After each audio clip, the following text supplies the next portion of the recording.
féminin en direct de Gravelines au bord de l'Aa. Alors tout à l'heure, là vous voyez, je suis derrière Claire Boré, qui est au numéro 8 dans le secteur C où on a vu l'amorçage de Walter Diana ce matin. On a bien pu voir la stratégie d'amorçage des Hongroises, puisque je rappelle qu'à l'issue de la première manche, ce sont les Hongroises qui sont en tête devant les Françaises, avec 11 points pour les Hongroises, 14 points pour les Françaises, et puis ensuite il y a un petit trou, on a 21 points les Polonaises, donc on va dire que la bagarre devrait être pour la médaille d'or aujourd'hui entre les Hongroises et les Françaises, à moins d'un retournement de situation, de gros poissons, etc. Bon, on s'y achemine pas vraiment, pour tout vous dire, puisque j'ai suivi donc le secteur ABC depuis 2 heures, le secteur DE, on ira voir un petit peu plus tard. Alors, on ira voir un petit peu plus tard le DE en fin de manche. On suivra la dernière demi-heure dans le secteur E et on suivra la pesée, parce que j'ai dit ce matin que le secteur E serait sans doute décisif, dans le sens où Solène Newstead a une assez bonne place au numéro 10 dans le secteur E, alors que la Hongroise a le numéro 3. Mais pour l'instant, on est donc sur les secteurs ABC, donc l'amont du parcours, les 3 secteurs de suite. Dans le premier secteur, on avait Valérie Nadan. Dans le deuxième secteur, on a la jeune Marie Renard qui a remporté son secteur hier. Et ici, on est donc dans le secteur C derrière Claire Boré, qui est au numéro 8 et qui est donc dans le secteur avec Diana, qu'on a pu suivre tout à l'heure, la championne du monde hongroise. Mais elle n'est pas la seule championne du monde dans ce secteur, puisqu'on a également la hollandaise qui est, je vais vous la montrer ici, voilà, donc c'est Floor Verhoeven, qui était championne du monde en titre, voilà. Et puis à l'autre bout du secteur, à l'aile complètement là-bas au numéro 12, on a la polonaise Marta Godwald, qui est une très très bonne pêcheuse également, qui a commencé très fort sur ce secteur. Alors pour tout vous dire, la pêche est quand même plus difficile qu'hier, c'est pas trop une surprise, c'est souvent ça lors des championnats du monde. On a une semaine qui se durcit de plus en plus. Après, on a une première manche le samedi qui est jamais très facile, et puis le dimanche, souvent, ça se durcit. Il y a quelques parcours où la pêche peut s'améliorer, mais ce n'est pas le cas ici. Aujourd'hui, on voit bien que la pêche est très difficile. Alors, pour le secteur ABC, on va faire un petit point. Le secteur A. J'en ai parlé ce matin, le secteur A, c'est un secteur assez particulier, dans le sens où Valérie, on se rappelle qu'hier elle était au numéro 1, elle avait fait le plus grand nombre de poissons du championnat du monde, elle avait terminé deuxième du secteur, elle avait été battue par une Anglaise qui était au numéro 9. Et cette Anglaise avait remporté le secteur au milieu de nulle part, je dirais, parce que tout autour d'elle, il n'y avait que des pêcheuses avec des scores assez faibles. Et ce numéro 9, c'est justement la place qu'a tiré Valérie Nadan. Alors donc on était relativement optimiste en se disant, bon, puisque l'Anglaise a gagné hier à cette place, c'est que c'est une place avec du poisson. Simplement, il y a un petit problème sur cette place, c'est que les fonds sont excessivement irréguliers. Tamás Walter m'en avait parlé, puisque l'équipe de Hongrie s'était entraînée sur cette place exactement pendant la semaine d'entraînement.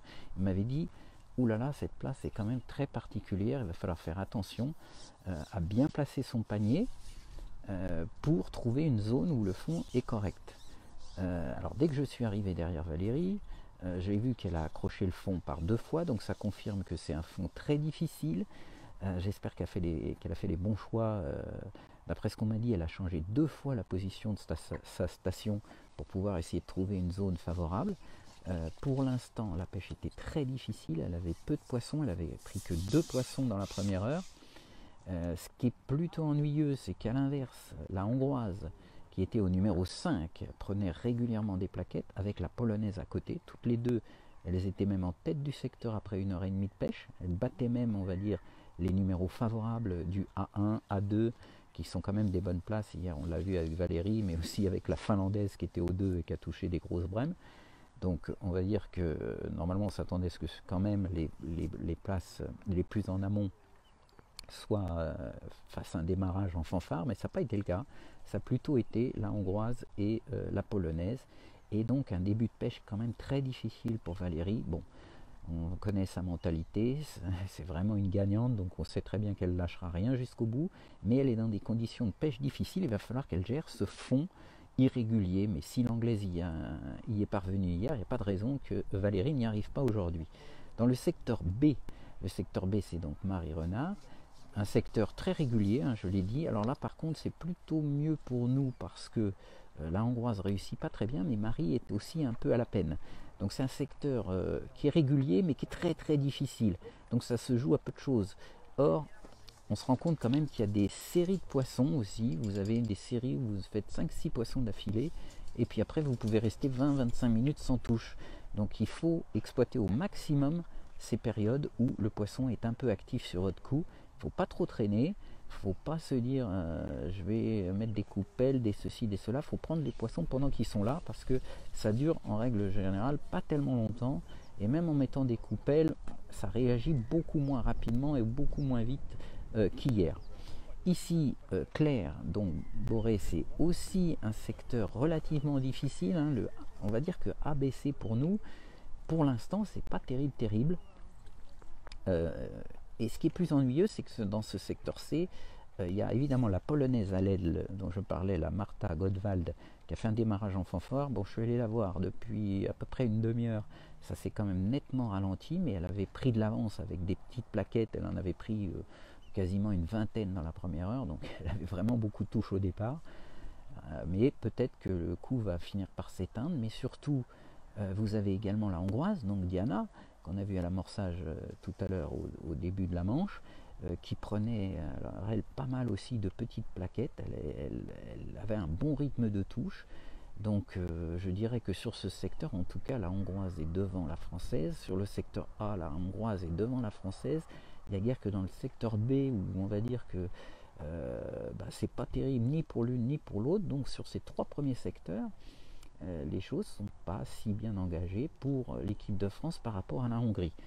Alors, on n'a pas encore les infos précises des secteurs DE, mais en revanche, les infos des gens que je peux croiser qui viennent justement de ces secteurs-là, puisqu'ils sont plus éloignés, je dirais tout à l'heure, sont plutôt des bons échos. D'après ce qu'on m'a dit, Isabelle Avriuc, qui était au numéro 7, je le rappelle, donc en plein milieu de secteur, elle est en train de faire une très belle manche. Donc ça voudrait dire que peut-être elle serait dans les trois premières du secteur, ce qui serait vraiment une bonne chose. Reste à savoir ce que fait la hongroise, parce que la hongroise était au numéro 3 sur ce secteur, c'est-à-dire une bonne place, pas très loin de l'aile. Il y avait aussi Anja Groth, la triple championne du monde, qui était au numéro 5, donc également plutôt une bonne place. Mais en tout cas, Isabelle avait l'air bien partie. Et puis, dans le secteur E, la clé un petit peu, je dirais, de ce championnat du monde, même si maintenant je suis en train de me dire qu'il n'y aura pas que le secteur E qui sera décisif, il y aura sûrement aussi le secteur A et la fameuse place difficile de Valérie. Si elle n'arrive pas à gérer cette place avec ses accros et ses fonds irréguliers, là il risque d'y avoir un écart de points entre la hongroise et la française qui peut être difficile à récupérer. Mais je pense que quand même sur le secteur E, avec la place numéro 10 de Solène, qui en plus au numéro 11 a une finlandaise, au numéro 12 une croate, elle devrait quand même... Ah, bonjour Livia, tu sais qu'on nous pose beaucoup de questions sur pourquoi tu n'es pas là. Ça fait plaisir de voir que tu suis. Tu imagines bien que je suis évidemment pour les Bleus, mais que j'ai une affection toujours particulière pour l'équipe de Hongrie. Donc ça fait plaisir de voir que tu suis ce championnat du monde. En tout cas, donc le secteur, on a Solène Newstead qui est quand même à une bonne place avec en plus ces deux voisines en aval qui ne sont pas forcément des pêcheuses, on va dire, du haut du panier, sans vouloir les dénigrer. Et puis la hongroise Chila qui se trouve au numéro 3, une place quand même très difficile. Donc on verra ça tout à l'heure, j'irai voir de plus près parce que des fois on entend des échos au bord de l'eau qui s'avèrent pas vraiment fiables. Je vous rappelle, hier on me disait que les Belges avaient toutes monté des Anglaises, et puis en fait quand je suis passé derrière elles, j'ai jamais vu une canne anglaise de monter derrière les Belges. Donc voilà, vous voyez que quand même on est derrière Claire et qu'il y a peu de touches. Alors il commence à y avoir du vent qui a tourné, si vous avez remarqué au début on avait un vent qui descendait le courant, et puis maintenant il est complètement inversé, c'est-à-dire qu'il remonte le courant. C'est pour ça que les pêcheuses tiennent beaucoup la canne entre les jambes, là, comme le fait Claire en ce moment, vous voyez, sur la barre d'amorçage. Je ne sais pas pourquoi on appelle ça une barre d'amorçage d'ailleurs, parce qu'on ne s'en sert pas spécialement pour amorcer, c'est plus pour justement tenir la ligne quand il y a du vent. Donc là, ça lui permet d'avoir une canne bien stable. Et puis le sion noyé sous la surface pour soustraire la bannière à l'effet néfaste du vent. Parce que le contrôle de ligne sur des pêches aussi difficiles est vraiment très important. Il faut des lignes équilibrées au quart de poil, des antennes fines. On a vu que pour les hongroises, Diana utilisait des antennes fibres. Et puis quand je suis passé tout à l'heure, elle utilisait d'ailleurs les fameux flotteurs que je vous avais montrés tout allongés là, et qui sont en fait avec une antenne en plastique pleine qui est plus dense que l'antenne en fibre. Donc d'après Tamash, elle est finalement plus sensible comme ligne. C'est sa ligne vraiment pour la pêche quand elle est très difficile. Donc un flotteur effilé, antenne plastique pleine de 0,8 coupée courte, équilibrée vraiment à ras. Et ensuite, il pêche. Alors hier, ce matin, j'ai parlé des hameçons utilisés par les Hongroises. Ils ont tendance à utiliser souvent des hameçons un peu grands quand elles pêchent les plaquettes. Ici, c'est pas du tout le cas. Quand je suis passé derrière Diana tout à l'heure, j'ai demandé à Tamash quel hameçon elle utilisait. Elle utilise des hameçons numéro 24, très fin de fer, avec une hampe courte. Parce que c'est encore un petit détail, mais si vous utilisez une hampe longue, comme c'est souvent le cas avec les hameçons fin de fer, finalement, en termes de poids, la longueur de la hampe fait que votre hameçon est plus lourd. Donc sur des pêches très difficiles, Tamash conseille des hameçons très fin de fer, mais à hampe courte pour encore alléger l'hameçon, parce qu'on sait que le poids de l'hameçon est un élément très important pour les pêches difficiles, puisque un gardon, une brème, enfin tous les poissons blancs, on dit qu'ils mordent, mais ils ne mordent pas lèche, en fait ils l'aspirent. Donc le poids de l'hameçon joue beaucoup sur la facilité avec laquelle le poisson va aspirer lèche. Plus votre hameçon est léger, plus évidemment le poisson aura aspiré normalement pour gober lèche. Si votre hameçon est lourd, quand il va aspirer, lèche ne va pas beaucoup bouger, il va sentir qu'il y a quelque chose de un peu louche et il ne va pas mordre. Voilà. Alors, André, seconde au général à 3 points des Hongroises, oui, c'est ça. On est, je répète, le classement provisoire. Premier, la Hongrie, 11 points.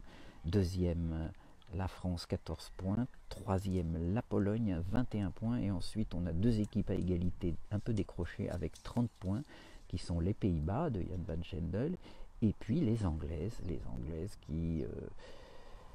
qui ont fait des résultats très mitigés hier. On a vu donc dans le secteur A cette Anglaise qui a remporté son secteur alors que c'était une place très difficile, donc elle a fait vraiment une belle pêche.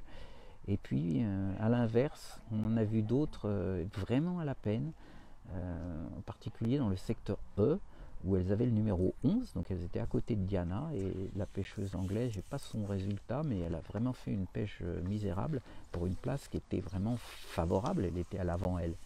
Bref, les résultats des Anglaises sont vraiment assez étranges. Il y en a qui réussissent des très belles pêches, d'autres beaucoup moins. Je ne sais pas si c'est parce qu'elles ont fait des choix stratégiques plus risqués. En tout cas, elles ont utilisé plus de terre et des mélanges assez foncés si on les compare avec ce qu'utilisent les Anglaises, les Hongroises, pardon, je vais y arriver, et les Françaises. Enfin, vous voyez que c'est vraiment très difficile, beaucoup plus difficile qu'hier. Donc, et un vent qui commence à se soulever, qui remonte vers l'amont, donc qui rend la tenue de ligne de plus en plus difficile. C'est pour ça que on ne le voit pas parce qu'il y a un arbre qui dérange, mais je peux vous dire que Claire, elle a noyé le sion pour pouvoir contrôler au mieux son flotteur. Donc utiliser des... voilà, elle a un poisson quand même. Elle va nous montrer un petit poisson pour mettre un peu d'action là-dedans. Et hier, c'est vrai qu'on a eu on a été béni parce qu'on a fait la fin de manche derrière Solène au moment où elle a fait un vrai festival de gardons dans la dernière demi-heure. C'est plutôt un joli poisson, j'ai l'impression. Épuisette, là, évidemment, épuisette sur tous les poissons. Il n'y a guère que les Hongroises, hein. Livia qui nous suit ne démentira pas. En général, les Hongroises, elles rechignent à utiliser l'épuisette, elles aiment bien monter les poissons directs. Alors j'en ai rigolé avec Tamash, il m'a dit mais non, mais quand tu as un hameçon numéro 24, en fait le poisson est mieux piqué qu'avec un hameçon paradoxalement assez grand et fin de fer, qui est plus souple, qui a tendance à se tordre un petit peu quand on veut soulever le poisson, alors qu'un hameçon plus petit est plus rigide, et donc on peut monter le poisson avec paradoxalement moins de risque de décrochage. Alors Steven me demande si cet après-midi ça pêche. Les manches sont toujours de 4 heures, hein, je vous rappelle, donc elles ont commencé à 10h30, donc la manche se terminera à 14h30. Ah oui, oui, un vent idéal pour la bolo, même si ça ne fonctionnerait pas. Personne n'a essayé, donc on ne sait pas si ça ne fonctionnerait pas. Quand je vois ce qu'ont fait les Finlandaises hier, c'est-à-dire qu'elles ont mis des verres coupés, elles ont pêché avec des gros flotteurs, et puis ensuite avec 4-5 verres de vase à l'hameçon, la canne bloquée entre les jambes et elles ont attendu. Paradoxalement, sur 5 pêcheuses, vous en avez 2 qui ont touché les brèmes, et pas des petites brèmes, hein, des trucs d'1 kilo, voire plus. Il y en a même une qui en a perdu 3. Donc finalement, ça veut bien dire que ces grosses brèmes, elles n'ont pas disparu du parcours, elles sont toujours là. Simplement, elles ne mordent pas sur ces lignes fines, ces stratégies adaptées aux gardons, aux plaquettes. Il faut aussi un peu les rechercher. Donc qui sait, je le répète, je pense quand même que de l'autre côté, voire même aux 2/3 de la rivière, mettre quelques boules avec des verres coupés, des asticomores, et puis tenter une pêche avec une ligne lourde, que ce soit au coulissant ou à la bolognaise, il y aurait peut-être eu quelques brèmes à prendre. Il n'y aurait pas eu 50 touches, mais il y aurait peut-être eu ça à prendre. Encore une fois, pour les équipes qui ne maîtrisent pas cette pêche de gardon, je ne comprends pas qu'on n'ait pas...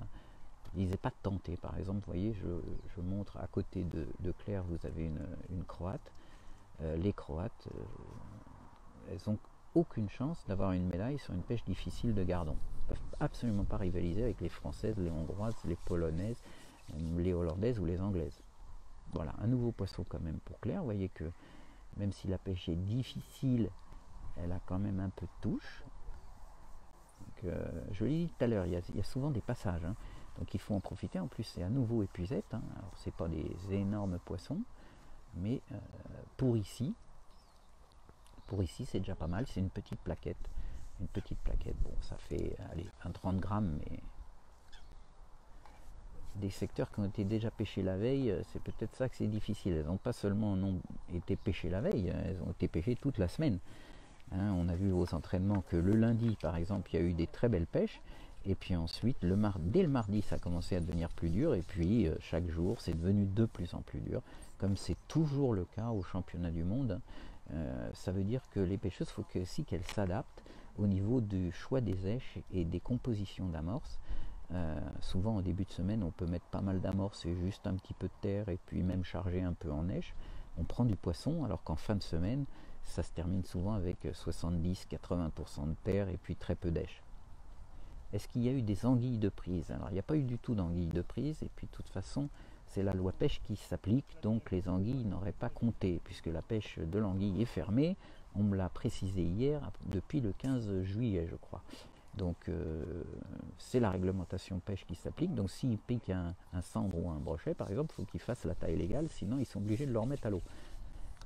Mais bon, il n'y a pas eu de poissons de ce type. Les seuls poissons un peu étranges qu'il y a eu, c'est... bon, donc, outre les brèmes, il y a eu un carassin par la polonaise à côté de Solène hier. Et puis aux entraînements, il y a eu quelques flets, hein, des poissons de mer, et puis quelques mulets. Hier d'ailleurs, Valérie me disait qu'à sa place à l'aile A1, eh ben, elle a vu passer des bancs de mulets près de la berge d'en face, en surface. Donc il y a effectivement quelques mulets, hein. On est à 2-3 km de la mer, donc c'est un peu logique. Alors, je rappelle que j'ai suivi donc les secteurs ABC, que pour l'instant la pêche est très difficile un peu pour tout le monde, mais quand même je dirais que dans le secteur A et le secteur C, les Hongroises sont devant les Françaises. Dans le secteur B, il n'y a pas vraiment quelqu'un qui se détache. En revanche, dans les secteurs D et E, les Françaises seraient devant les Hongroises. Donc on est vraiment à la mi-temps dans l'incertitude. C'est impossible de dire ce qui va se passer, d'autant que, comme je l'ai dit, il y a des séries de poissons, donc il suffit d'avoir une série de 5, 6, 7 poissons pour d'un seul coup récupérer 3-4 places. Sur des secteurs de 12, c'est évidemment très important. On l'a vu hier avec Solène, où en simplement une demi-heure, elle a récupéré 3, 4, voire 5 places d'après Romain dans la dernière demi-heure. Voilà, donc il reste encore du temps, rien n'est fait, et absolument... Et donc, moi, ce que je vous propose, je vous rappelle que la manche se termine à 14h30. Donc, je vais reprendre l'antenne à 14h pile. Comme ça, on suivra la dernière demi-heure de Solène en espérant qu'elle nous fasse à nouveau une demi-heure comme hier. Et puis, on fera la pesée du secteur E. Donc, on sera assez vite fixé puisque la hongroise est au numéro 3. On verra si le numéro 3 a été aussi difficile qu'hier. Si c'est le cas, elle devrait marquer beaucoup de points, ce qui serait quand même une bonne chose pour l'équipe de France. Voilà. Écoutez, je vous donne rendez-vous. Était moins pêché hier les secteurs des non, non, ils ont été pêchés pareil. Tous les secteurs sont pêchés de la même façon. C'est pour ça qu'il y a 5 jours d'entraînement. Il y a 5 jours d'entraînement parce qu'il y a 5 secteurs. Donc chaque équipe a la possibilité de s'entraîner une journée sur chaque secteur. Voilà. Donc je vous donne maintenant rendez-vous à 14h pour la dernière demi-heure du championnat du monde et surtout la pesée du secteur E qui sera dans tous les cas importante, même si je pense que la pesée du secteur A aussi sera très importante. Où est Valérie? J'espère qu'elle trouvera la solution avec ce fond difficile parce que ça peut être aussi un secteur déterminant. Donc rendez-vous tout à l'heure à 14h pour la fin de cette seconde manche, la pesée du secteur E, et puis ensuite on publiera dès que possible les résultats, et puis on sera évidemment présent pour la remise des prix qui était prévue à 16h30, donc j'imagine qu'elle aura été décalée également d'une demi-heure à 17h. Voilà, merci à tous et à tout à l'heure.